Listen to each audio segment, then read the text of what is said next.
we wanted to do a takeaway video from our time in Singapore. We were there for just a week, but it was an amazing time. I mean, I don't know, we just really enjoyed it. Yeah, right? It was very nice, very beautiful, very beautiful. Beautiful area, so cool, so much to do, amazing buildings. Well, like panoramic, everywhere you looked, it just looked like a panoramic picture. That's true. We said wow so many times, right? You're not kidding. Yeah, it was kind of a running joke for us of just how many times we were going to say wow. It was breathtaking. Well, and then tried not to. Yeah. Several times. Yeah, but, and caught ourselves. It was a great place, great city. So some of our takeaways, we'll start with just transportation in general. First of all, the city was easy to walk and get around on foot. Maybe the best so far. Just really wide sidewalks. It was really easy. Also, getting grabs, which is like Uber, really easy.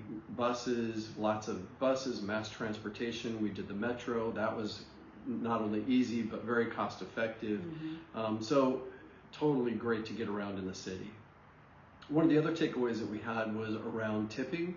And if we tipped for service, what you did or didn't have to do, and about halfway through, Tanya found that tipping is actually included in your bill for like a meal or something. And so you can, it would just be in addition, and we did a little bit of that, but in general, tipping is in a service charge.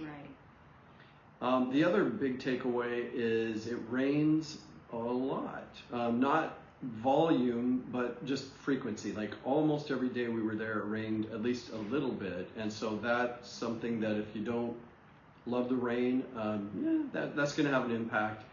Yeah, and you want to plan. Maybe carry an umbrella or a raincoat with you, just in a little pouch bag or something, so you're prepared because it comes out of nowhere.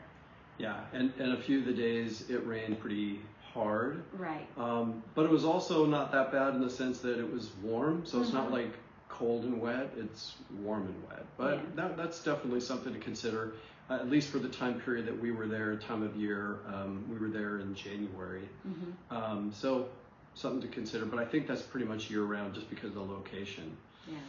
As far as like living costs, we found that you can rent in Singapore for anywhere from $1,500 up to around $5,500 per month.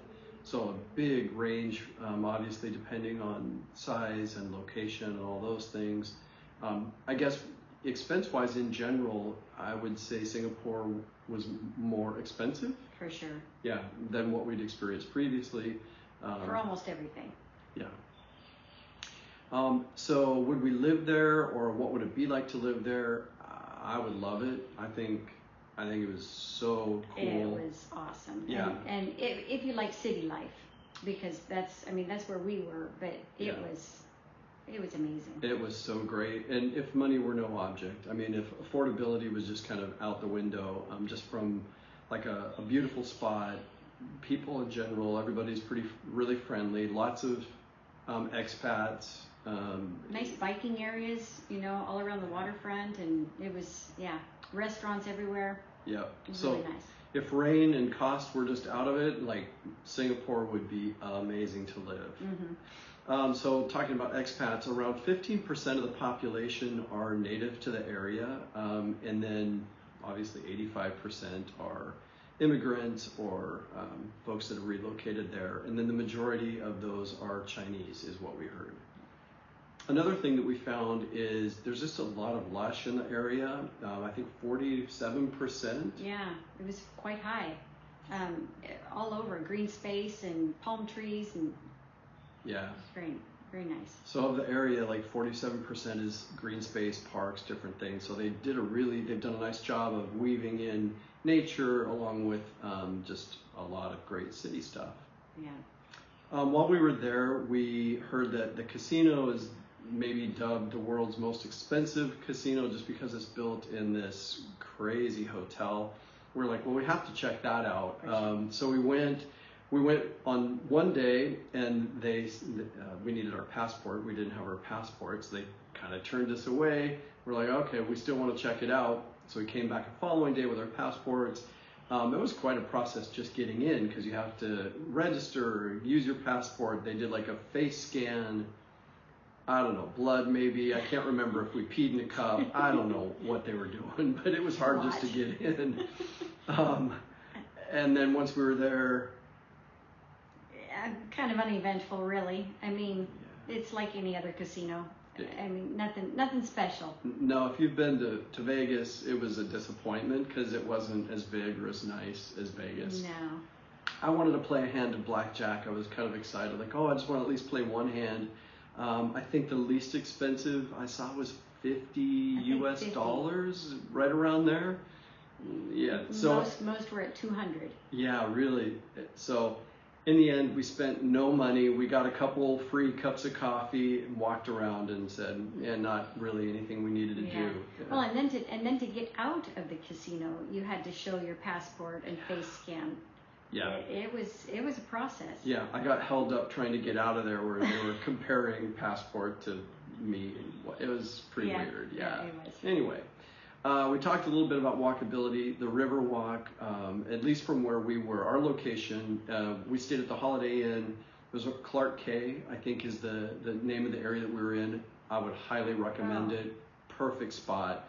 And then right from there is kind of a river walk area that goes in through the city into some main areas, and phenomenal. Yeah, beautiful. It was a great spot. Yeah, restaurants, tons to do. Really nice. Well, in the Metro, I don't know if you talked about the Metro price, but so it was $5 to get your Metro card, and then after that, you're charged like $1.60 or so per swipe. And then you swipe to get on the Metro, and then swipe to get off, and it kind of like stops the card. So it's quite inexpensive. Yeah, for the areas we were using the Metro for, it was less than $2 a person to get to where we needed to, and really easy and convenient, great system. Yeah. Along with the theme of prices, we talked a little bit about things being more expensive. Food definitely was on the more expensive side. We ate out at a few different restaurants. I don't know what the average was, but one instance we spent about $18 per person. That seemed high for what we were getting. We got sandwiches at another place, and those were maybe $12 per person. I mean, not exorbitant, but also not as cost effective as what we'd experienced previously. We ended up, like we have in other places, our hotel room had a little fridge, had a little tea kettle, and so we did ramen in the room a fair amount. We got vegetables and stuff, and just kind of made a lot of meals in the room just to keep it cost effective. Yeah, and we were only there a week, so that wasn't that bad. That wasn't that bad. Our first night we did go out and get a beer on the waterfront, and that was just under $13 per beer. So that was not great. Like, that's way more than we want to spend for a beer. A little bit of gold in that glass. Yeah, I mean, so we didn't do a ton of eating out or anything like that. But yeah, I mean, again, if price weren't an issue, amazing. We'd be moving. Yeah, it was so cool. Yeah. Loved it. Anything else? Oh, I don't think so. No. Yeah. I mean, I think we rounded it up. Yeah. All right. Well, hopefully that's helpful information, and be well, everyone. All right. Bye.